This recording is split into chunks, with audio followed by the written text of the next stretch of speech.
Hello, A Taste of AZ listeners. I am your host on today's podcast, Luke Irvin, and I am here on a Tuesday afternoon with a beer and my new best friend. Why don't you tell us a little bit about where we are enjoying this candlelit beer and yourself a glass of wine?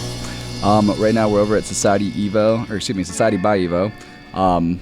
This is our moss wall that we did. We want to have something a little bit organic as the entire concept. I have no idea how we got to a flower concept. It just kind of happened while we were doing it, and it looks good. I mean, this is kind of, it's growing, literally out of the walls and out of the ceiling. I can't see it from in here, but in the other room by the bar, I mean, the entire roof is hanging wisteria. So this is all actually real growing plant material. So it is dead, but it's real. Okay, Yeah. okay, understood.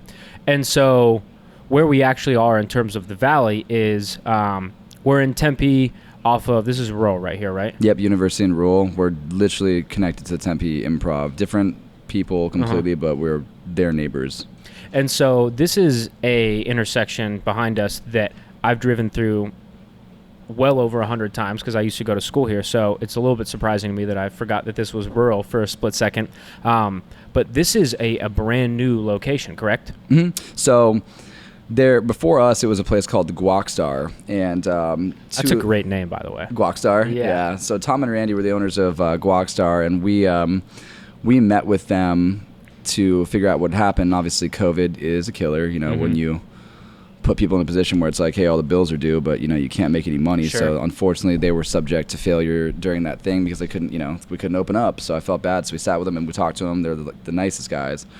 And we basically agreed, hey, we'll pull you on as like silent partners into this thing, and we'll help you make some of your money back, and you let us keep what's in here, and we'll go forward, and we'll see what happens. If you like it, we'll do something after that. And they were like, dude, sounds good. Let's do awesome. that. So yeah, it's working out amazing so far. I mean, we're 2 months in right now, and we just quadrupled most of our sales over this last weekend. Nice. The marketing that we've been doing is really helping us. Obviously, if you come here, you'll see the Improv, but it's hard to see us. We don't have a sign out front. They're doing a ton of construction in here. So our sign out front's down, our sign out back's down. So right now we're essentially, a speakeasy warehouse, Okay. So without the marketing, it's difficult, but it's going really well. And so what is this place? Because it's got a very unique vibe in here. What are you guys doing here?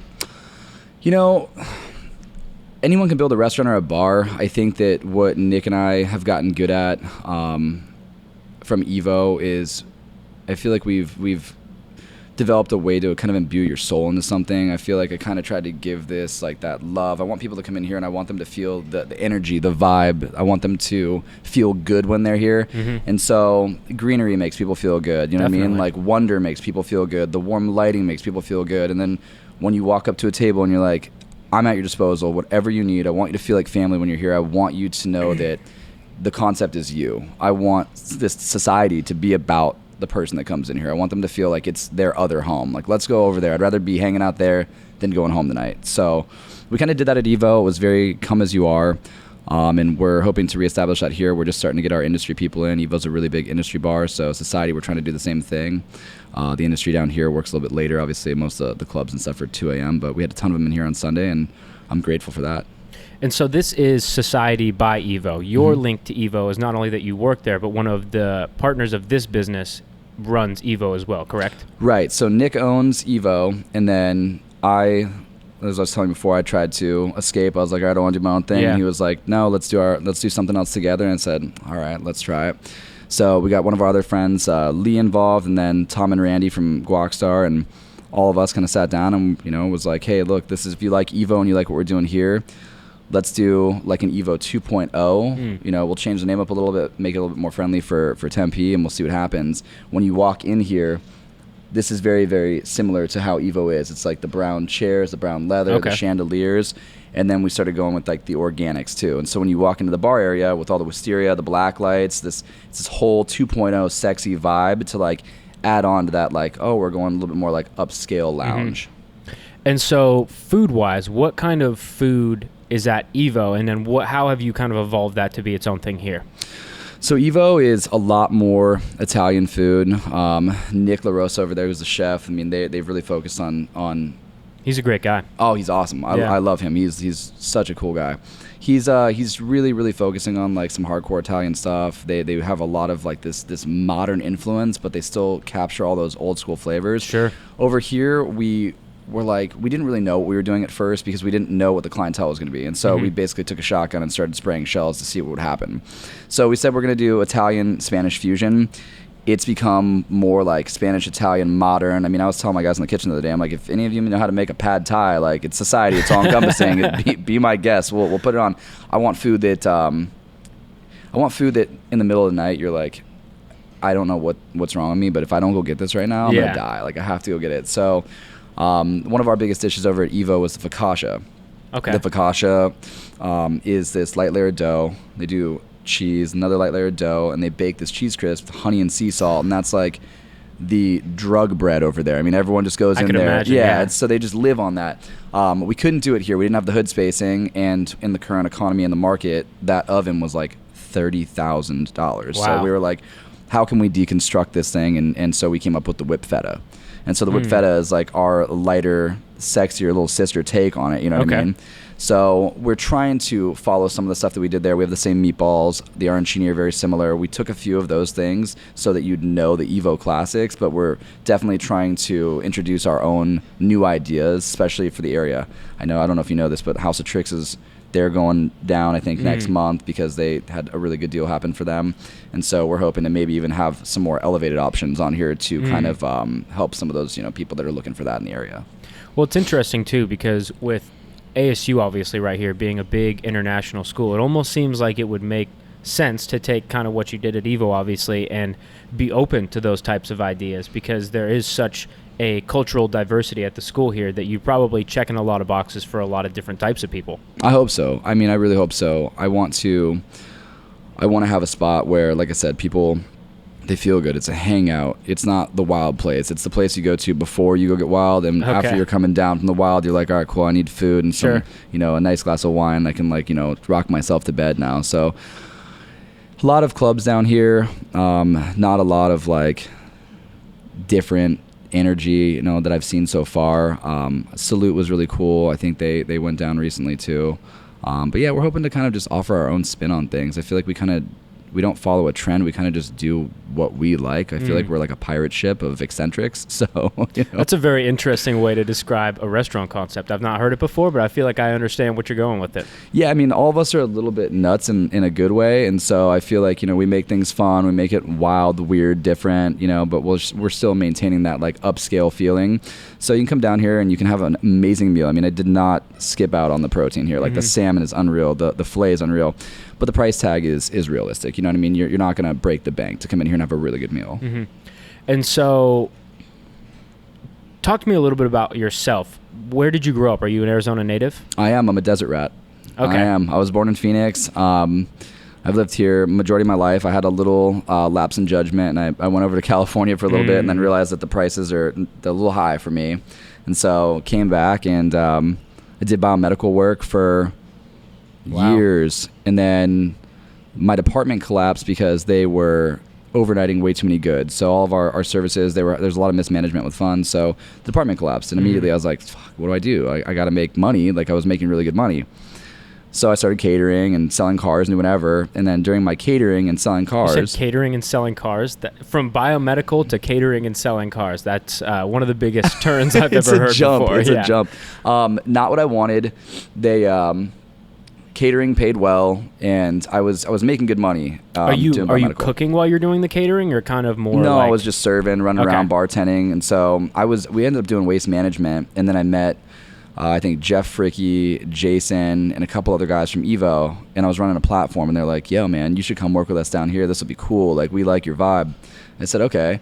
And I get there, and they're like, you're going to be the bar back. I was like, oh, okay. this is not where I thought we were going, but all right. So you think you're coming in, you're about to run the ship and all that stuff. Yeah, and no, instead you're the lowest man possible on the totem pole. But while saying that also, I mean, in this day and age, dude, having a good bar back, I mean, it's such a critical thing, especially now. I've realized that everyone plays such a role. Mm-hmm. So we had a good time, but I mean, EVO was slow when we were building it. I mean, we used to sit there and have beers with the customer and be like, hey man, like, you know, we're just watching Star Wars right now. You want to hang out and have a beer with us? And they were like, yo, this is cool. Like, these guys hang out. And so they brought a friend, all the while the restaurant's actually building itself up, you know? And one day all of a sudden we were like, wait, we're like a real restaurant now. We actually probably have to work and like do a good job. And so then we started blossoming. And I mean, it's been such a cool experience. I mean, recently I was looking back at my phone at all of our like Instagram photos we have of it. And I mean, it was almost like tears to the eyes because, you know, the last 9 years we built this place that people love, that everyone comes to. And the best part about memories, and Nick says it the best, he was like, you build these memories, you know, you build this happiness for everyone. It's so cool to be a part of that.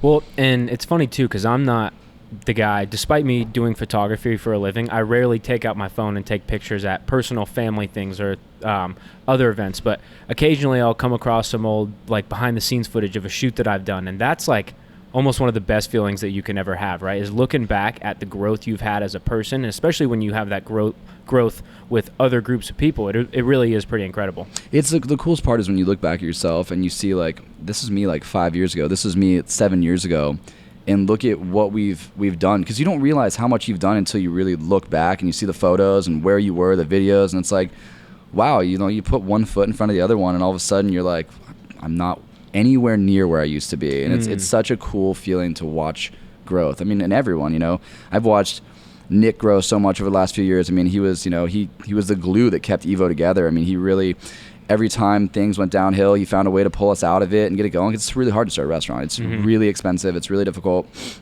And he managed to always pull a rabbit out of the hat, you know? And so we kept going, and EVO is now, I feel like, you know, a staple of Old Town. And my goal is to make us have another staple down in Tempe. I mean, Tempe's gentrifying so intensely right now.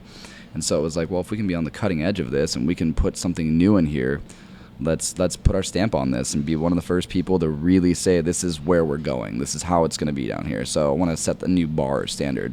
I'm sure my neighbors will hate me for that, though. Well, it's funny. You know, I don't come to Tempe too often. I'm more in the northern part of the valley. But as I mentioned, I went to school here, and just driving down University, I thought I was lost for a second. I'm like, what are all these new buildings? There's like a ultra modern bridge that was cutting across, and I'm like, where's the old ASU bridge? And then I finally recalibrated, and I'm like, okay. And then you come up on this square, what is it, University and Rural, right? Yeah.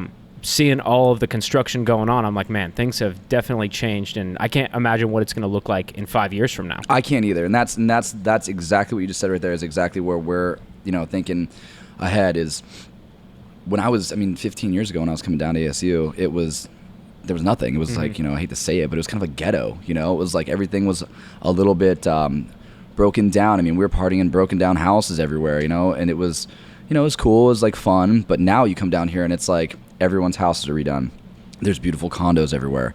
There's massive businesses. I mean, the entire Tempe Town Lake is like sky rises, you know. I mean, it's so cool to see how far it's come in such a short time. It's wild, you know, watching the world and everything change around you. It's a cool experience. Well, so I figure from the aesthetic of this place, you guys didn't run with the broken down house vibe for. You know, we thought about it. But we decided we you know, it was like a 3-1 vote. So just like pallets broken, cracked in half, and stuff hung on the wall. It might look very avant-garde, actually. It would. Yeah. You know, anytime that you walk into a place and there's like styrofoam hanging out of the ceiling, that's the vibe I like. You know? Absolutely. You know, you're gonna have a good time or a very bad time. It's gonna be one of those two things. One of the two. I mean, exactly. I've had some good warehouse parties. I mean, like I said, I don't have the sign right now, so it's like kind of a warehouse party already. Sure. So when you were bar backing to the sounds of Star Wars playing in the background, was that around the time that EVO opened up, or did you come on a few years after that happened? No, so I was probably in there like 5 months after EVO opened up. Bar backing, I thought, you know, it's Old Town. I'm gonna make a ton of money. I was already making good money doing biomedical. Like I need to recoup some of this right now. And you know, it sucks, man. We're stupid. You know, you set your bills so high because your money's high. And so I've learned now, I'm like, all right, cool. I'll set all my stuff super low so that worst case scenario, no matter how it fluctuates, I'll be okay. Got into EVO and it was like, you know, what a change financially. So we, you know, very quickly it was like, this is gonna be tight for a bit here. And so we put our heads down and we just made friends, you know, and that's my best advice to anyone that's in any field. You got to make friends, as many as you can, and actually care. So we made friends with everyone in the industry. They'd bring their friends, and then slowly it just built and built and built. And I mean, I think when I left there, I mean, my bartenders over there, you can't get in. Someone has to die or leave, you know, for something better. I mean, it's a good job. EVO took really, really good care of me. Well, and that's interesting too, because you know, you seem like a younger guy. I feel like with, you know, you guys having a relationship with Sante that you only eat grass-fed beef and healthy foods all the day, so maybe that's why you look young. But like, to go into a job like that, coming from making really good money, which is a very great feeling to be making a lot of money and being able to have fun with it, to be in this position where you're like, you know, I'm not going to make as much money. I got to dial things back. And it's not an easy job either by any means. No. What did you just like what you were doing? What kind of pushed you through that and made you really settle down there? I'm extremely stubborn. I see potential in things. I think that's why me and all the guys that we're working with now, you know, we're all very stubborn in our own ways. I think most of the time for the best. Obviously, there's definitely plenty of times where it's like, hey, you should probably like go to the doctor and make sure your heart's going to keep you know, beating right. But yeah, I wanted to see it grow. I saw the potential in it. I love the industry. I mean, it's such a love-hate, you know, because you have so many people that come in and they're ruthless to you, and they just, you know, they're having a bad day, and so now you're having a worse night. But you have these experiences with people where you see the glow in their eye, you see that how good of a time they had, you know, you see someone propose, you have someone say that they had the best night of their life, you watch a first kiss, you watch someone fall in love. Like, you're just basically watching a movie around you. Okay, and it's really, really cool to be behind the scenes, I guess. That was a beautiful way of describing it. You have a way with words. I feel inspired to open a restaurant right now, which is something I never want to do. It's, you know, it's you're going to get a lot of white hair, and some of it may fall out, but it's worth it. I think this is probably one of the most gratifying things I've ever done in my life. I've done a lot of stuff, and there has been so much love involved in this, pain, but so much love, and I couldn't be happier. I mean, I'm glad that I gave this opportunity, you know, some life.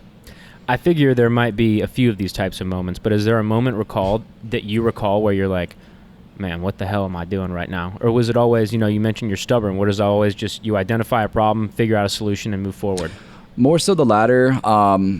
Whenever I do stuff, for me personally, I think that Nick and Lee and Tom and Randy are probably the same way.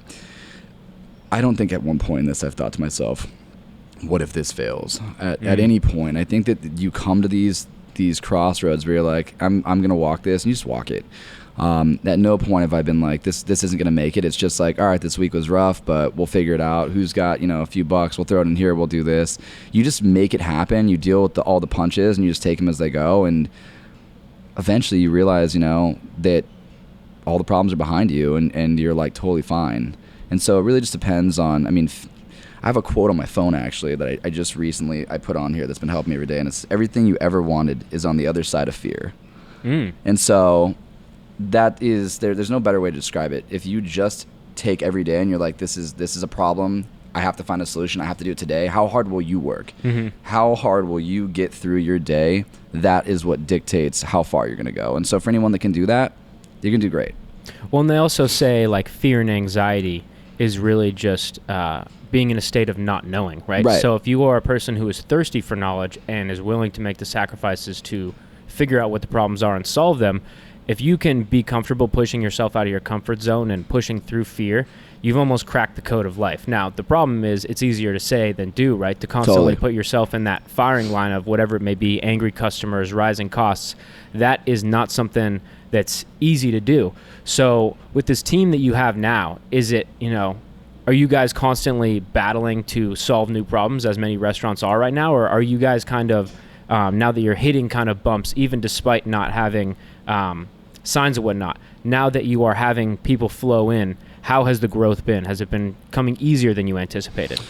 The growth has been really coming in. It took a lot to get it there. We obviously have Evolve that got you over here with us, which I'm very grateful for. I have Melissa. She does a ton of my PR. Her Instagram alone has like built this business. And then we had Welcome to Arizona come in here, and they, you know, really helped us as well. They're cool guys. The problems don't change. I mean, you have new problems every day, but when you're making the money to afford to deal with them, it definitely, you know, it makes it a little bit easier. Sure. But no, every day, I mean, you come into a place and you're like, hey, it looks turnkey. I mean, when we came in here, it was like, this place is going to be no problem. Everything's broken. The electric was a nightmare. It still is. The plumbing, been working on every single week because it's an older building. And so, our landlord's like, all right, cool, we're going to do this. You guys take care of this. It's impossible to find people that really want to work now. So, I mean, since I've been here, I think we've launched like 25 people from our kitchen. Wow. And it's sad, that it's so hard to get people that want to work now. I mean, I get it. Look, if it was up to me, I wouldn't work either. Like that sounds great, but that's just not realistic. I don't know if I believe that. Anytime someone in the restaurant industry says something like that, I'm like, I know, you like working. I do like you it. like working. Yeah, it's like a sick fetish. I probably am a little bit masochistic. I think I must like the pain a little bit. But I mean, we're fine coming through it. I want to find people that are really passionate. I want people that see what we're trying to do. I want to open up like 2, 3, 4 more of these all over the valley so people have something like this closer to their home. And anyone that's on board with that, they see it. I want you to make a dish the same way every time so people know what they're getting. I want people that love what they do. And in my opinion, you don't need to hate your job. I hate that mindset. I want all the people that work here with me, I want them to be happy. I want you to love to come in and do what you do. I want you to feel inspired daily, and I want to back you on that. So, for anyone out there that's looking for that, this is the spot for it. But you do deal with a lot of people that are just, in 2 seconds, they're like, I'm done. I don't need this. I'm out. I miss the days where people were like, I love what I do and I'm going to be the best at it. I'm going to beat everyone else and I'm just going to be this awesome version of me. And so I'm trying to do that and trying to help these guys see that too. And the people that are staying here right now, they've been amazing. I mean, I could not do this without them. They are absolutely amazing. Well, and it sounds like the people that you want to onboard and give opportunities to is almost like you are the ideal example of what that person is, right? You came in with these group of guys working as a bar back, and now you've got this beautiful new spot with them that is like almost the exact opposite of the position you were in, right? Before you were on, in terms of the hierarchy of restaurant, as important as they are, bar back is kind of on the lower end of that, and now you flip the script and you're on the exact other side. So as you've made that journey on a personal level, what has that been like? It's so hard. It's surreal. How do I even describe this? Coming into a position where you walk in at the very bottom and then you leave that to go to the very top, anyone can do it. It just takes a lot of savings. I mean, I save my money. I don't spend my money like crazy. I mean, I try to save everything I can, and so, I mean, it took 8 years of savings, but if I can do it, I swear to God, anyone can do it. It's just a matter of knowing what you want. And when I say that, I had no idea what I wanted at all whatsoever. But then the opportunity, because I had the savings, presented itself, and it was like, yeah, let's do it. People are like, well, I can't save that kind of money. I can't do this or I can't do that. I promise you, when you go out and you drop $100, once a week, over the course of a year, that's like $5,000. You know what I mean? It's a lot of money. So you save that money and save and you can go and do it. But I'm so happy to be at this point in my life. I never, if you would have asked me even a year ago, never would have said, oh yeah, I'm gonna own a restaurant one day, ever. I mean, I thought I was leaving to go do commercial real estate, as all people in the industry do. Really? You go out to pasture, you go out to do real estate, and that's just kind of how it is. So no, to be in this position, I'm really happy. It feels, I can't explain it. It's inexplicable.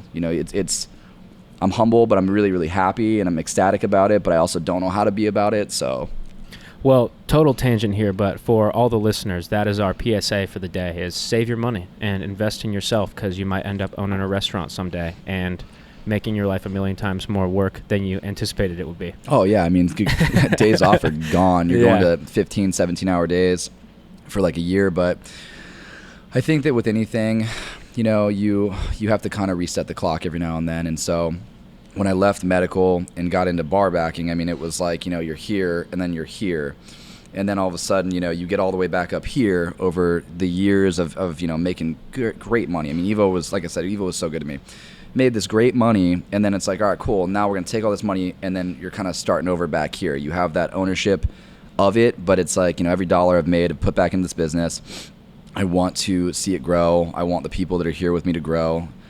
If I open up more stuff, I want them to come into higher positions. I mean, you kind of start to realize like, hey, we're not, we're building a lifestyle, and we're building a new life for everyone. But yeah, save your money, do something, invest in you, believe in you. You know, that is the message today. You're 100% right. And I believe that not enough people believe in them. Everyone's like, no, I'm not worth it. I've been through it all. I mean, I've had more mental breakdowns than most people in the middle of the road, you know, at 3 o'clock in the morning where I'm like, I can't do this. And you just get through it, you know, and it's worth it. It feels good. You know, it's an uplifting feeling when you see how far you've come. And I don't think that people allow themselves to go as far as they can. I think that they cut themselves out short, and there's no reason to do that.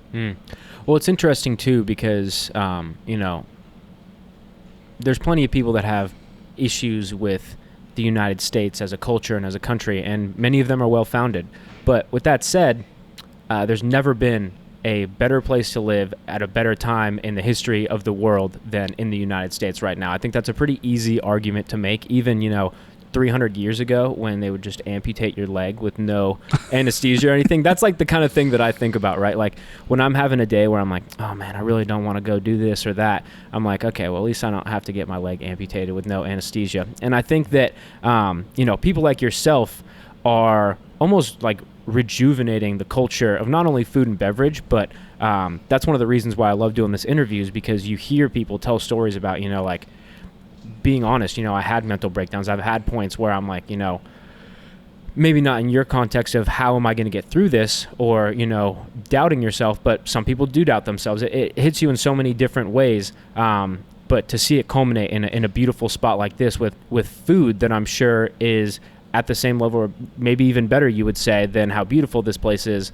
it's an incredible thing to see. And it's something that I think that's one of the reasons why you like going to places like this over corporate restaurants, is because the blood, sweat, and tears and the soul of the people that founded the place is in every component of the business. So much. I mean, so much so. And it's not to bash on corporate, but sure. I feel like the you know, the local stuff, I mean, yeah, the amount of love and life you put into this stuff. I mean, everyone has doubts. I mean, I have doubts every day. I have a million problems every day. This isn't one of those doubts, though. When I did this, I feel like I finally knew what I was worth and what I could bring to the table. And it was like, I think deep down we all kind of know, like, no, I can do this if I need to. And I just finally was like, I got this. I'm gonna make this happen. If it kills me, I'm gonna do it. And you realize that you give little pieces of yourself, you know, and all of a sudden you see them and those around you and in the things that you create, and it's like, it was worth it. It's a good cost. It's a fair trade. I love the way you describe that. You give pieces of yourself and you see it in the people around you. And you probably see it in the guests that are coming and enjoying what you guys are putting out there in the world as well. Absolutely. I mean, when you can't make food 100% correctly every time, but when the food here goes out the way that we've designed it to perfectly, and they take that first bite and you ask them, hey, how is everything? Like, what do you think? And they look at you wide-eyed and they're like, this is unbelievable. Like, good for you. It's a chicken sandwich, but it's the best chicken sandwich I've ever had in my life. Sure. You know, it's just like, it's amazing. I told these guys the other day, I said, try the salmon here. And they were like, well, I don't really care for salmon that much. And I said, just try it.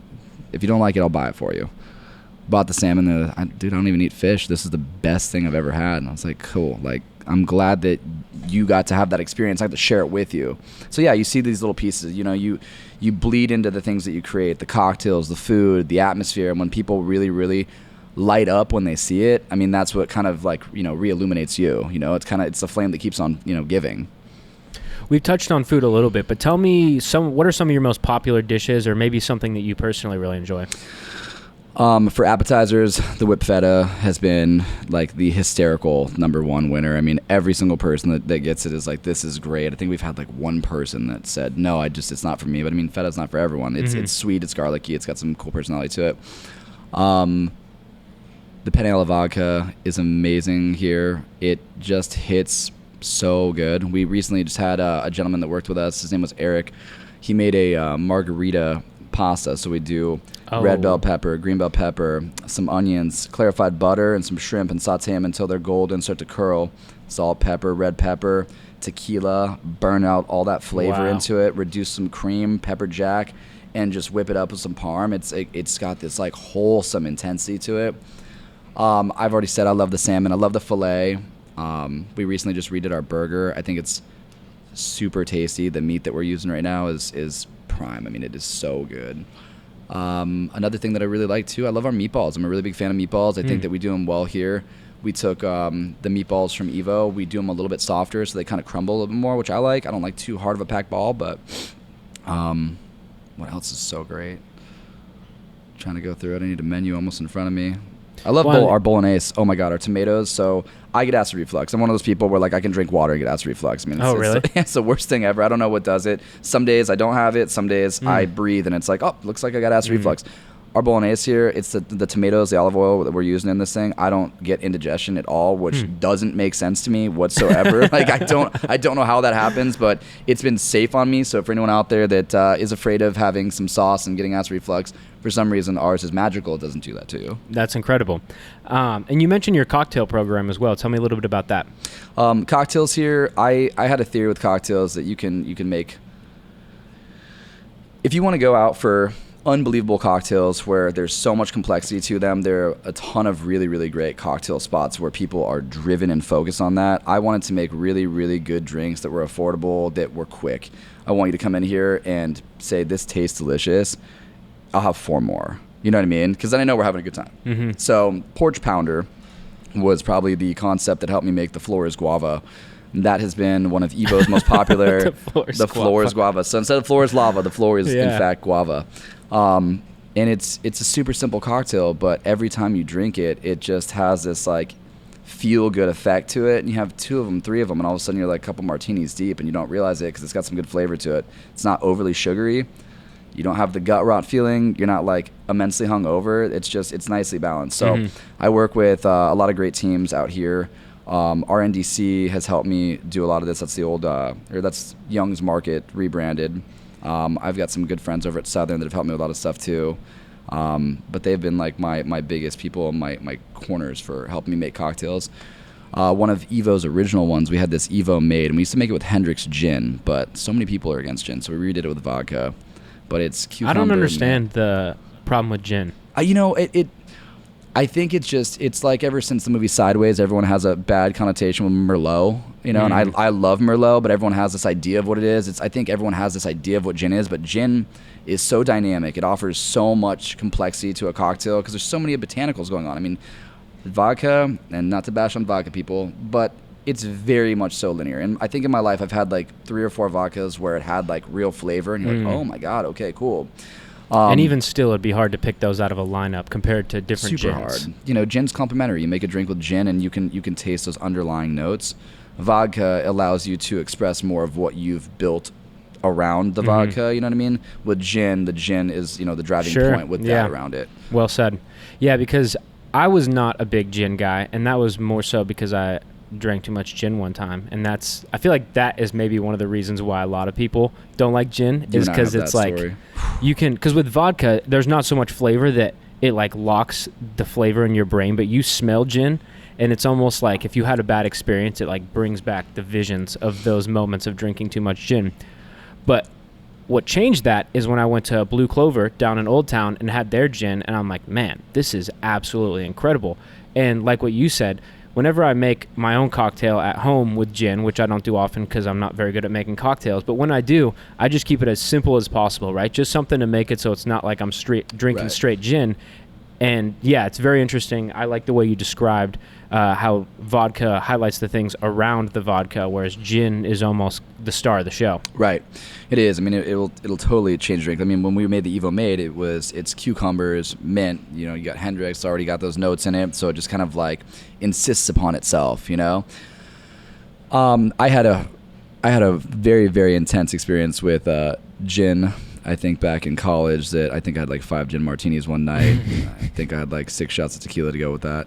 And then, I mean, that's a recipe for disaster right there. Oh man, I mean, it was like the worst hangover of my entire life. I woke up, I had a dog. I don't know where I got a dog from. Really? Yeah, I think I had someone else's vomit on my back. It was a rough night, So one of those warehouse parties. So I think that everyone has an experience with some sort of booze at one point in their life that changes them, But like Nick, for example, my partner, he used to hate tequila. College ruined it for him.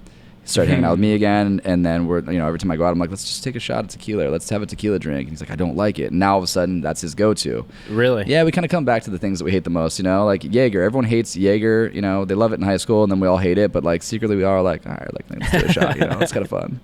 Well, now they got Post Malone as the face of the brand as well, right? I don't know. Is he really? I've seen commercials with Post Malone, and I'm like, they're definitely going for a younger demographic with that one. With Jaeger? Yeah. Wow. Yeah. No, I haven't seen this, but I don't get out of my box very often. Sure. Yeah. Well, I don't really watch TV ever, but I saw that on TV one time recently, and it stuck with me. I love that. I guess their marketing call on that one worked, because now I'm going to go buy a bottle of Jaeger and feel like Post Malone for an evening. I love that. Yeah, right. So you mentioned wanting to open up a few more locations. I know that's a ways out, but at what point do you say, it's time, let's do that? I think the goal right now for everything that we've gone through is once I recover the cost of doing this, which right now is looking very fruitful. If we continue the way that we are, if we keep having the love and the support that we've been getting, I mean, that money is not going to go into houses and yachts. I want to build more experiences for people. So you're not a houses and yachts type of guy? I mean, don't get me wrong. I mean, the trash can I live in on the side of the road has been good enough for now. No, I definitely, I have a condo, and if I could pay that off, I mean, that would be cool. But I think around like the 1.5 year mark here was kind of what I secretly told myself, and I don't know if my partners are going to agree or how they're going to feel, because it's expensive, and it is a tremendous amount of work. I mean, it really like I said, every time you do something that's like this, it's just you take little pieces of yourself and you give them away. So it's like, how many are you willing to give right now? Because it does take a lot of energy. But if in 1.5 years, if I've recovered this money that we've put into this thing, I would absolutely take that money and funnel it back into something else. I mean, creating these beautiful pieces of art. I mean, I feel like this place is a piece of art, and I already have a few ideas for some more art that I want to do. I have some names in mind that I'd love to go with, but every time we have people from Ahwatukee, they're like, please God, please bring us something. Glendale, please, we're from the west side, there's nothing, please. And you're like, all right, like if there's a demand, then I might as well find a way to be the supply. Yeah, that's a good sign when people are adamantly asking you to come out into their area and set something up. At least there's one person out there that'll give you a visit occasionally, right? Totally. And hopefully that person's the same one giving the 5-star on Yelp too. Yeah.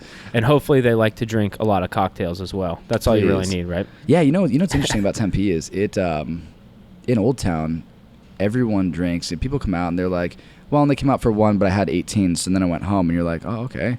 Down in Tempe, people are very, very like, no, I had 2 drinks tonight. That's my limit. I'm done. It's the first time I've experienced that. I feel like I start getting going around like the bottle of wine point, but I mean, teach their own, So for anyone that does like to drink out there, like we're here. Yeah. This is the spot to come to.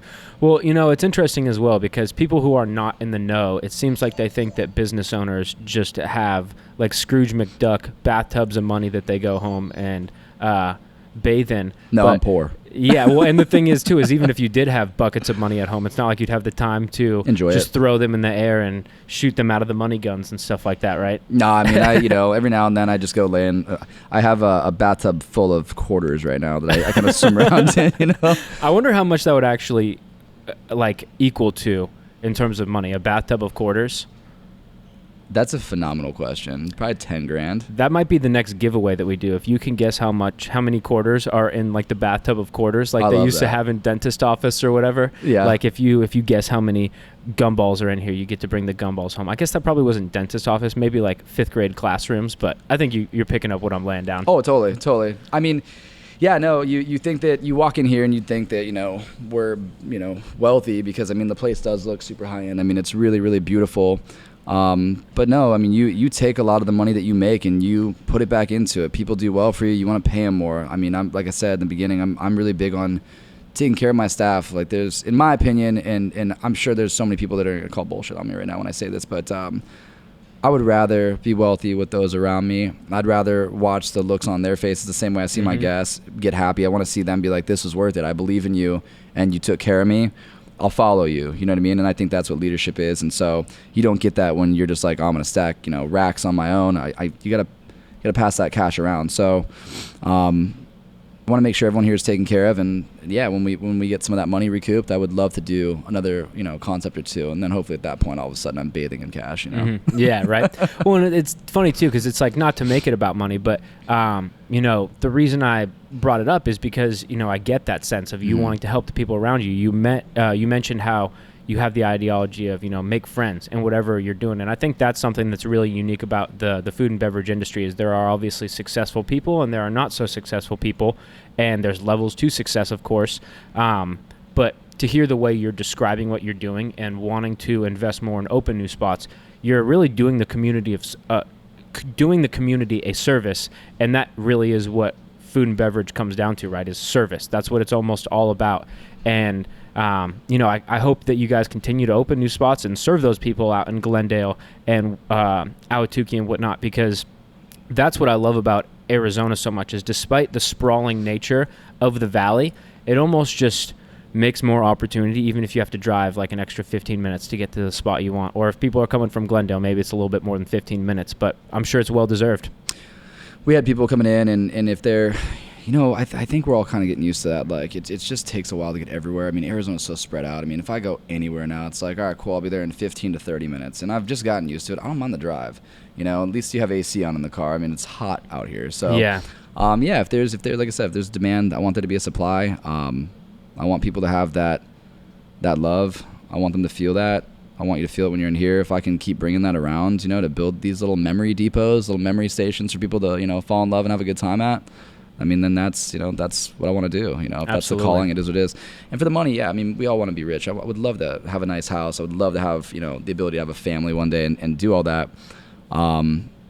But I won't put myself above everyone else. I mean, I want everyone to grow with me at the same time. So when we all get there, we all get there. Yeah. Well, and maybe it's not necessarily like a typical, like when you think of a photo of a family, it's not that, but what you're growing here, I'm sure has those family values to it. Totally. And you have to. When it's smaller like this, you have to depend on people. You're working this many hours. It's like, hey, can you get me tonight? Can you close it down? Can you do this? I mean, the hard part about doing a late night spot is you offer something to the people at night that have nowhere to go, a refuge in the dark. But, the days start at 9, 10 a.m. I mean, I got to bed last night. I left here. It was like 4. I was going to bed, maybe 4:30. My phone started ringing this morning at 7.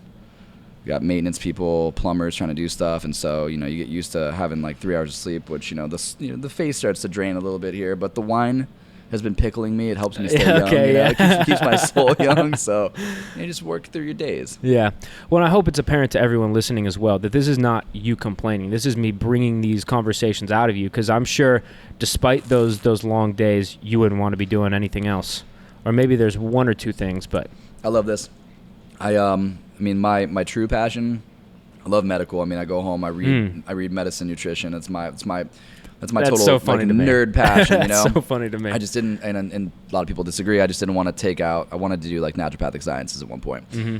But for $250,000 or $300,000 to do a naturopathic science, and half the time you're learning stuff you don't want to learn about, I was like, this, it's a passion. I'll follow it, but I'm in love with people. I like being around people that want to have a good time, not people that want to have a bad time. I don't like that, But no, I love this. I love what I do.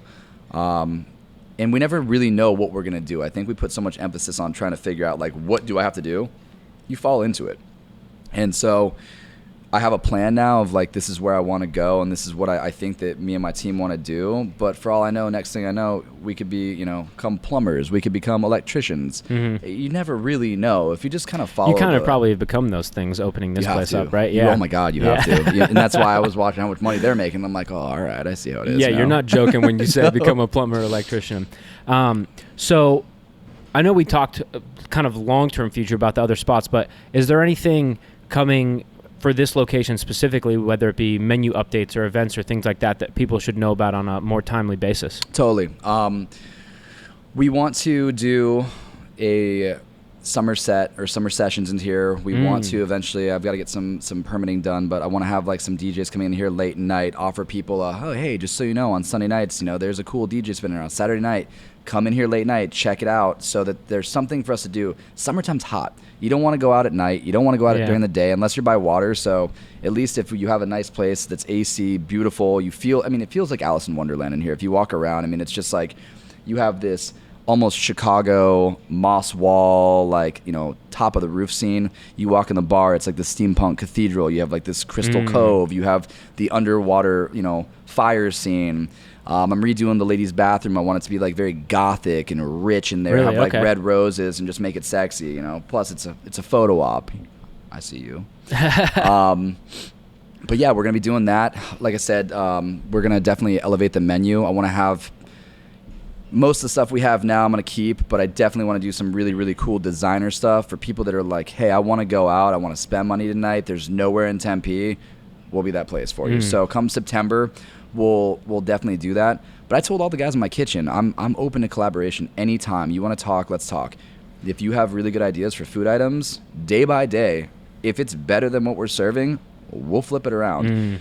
We still have the garlic pasta, the garlic shrimp pasta with some like lemon zest, very like Mediterranean feeling. And then we recently put on the margarita pasta. And so we still have both of them, but I only have so much menu space, so we switched that one on. And then one of my guys made that. We had one of the guys back there make this really cool dessert that we call La Flor de Canela. And so we take our pita chips that we have. We have these really nice pita chips that we serve with our hummus and with our whipped feta. They fry them up.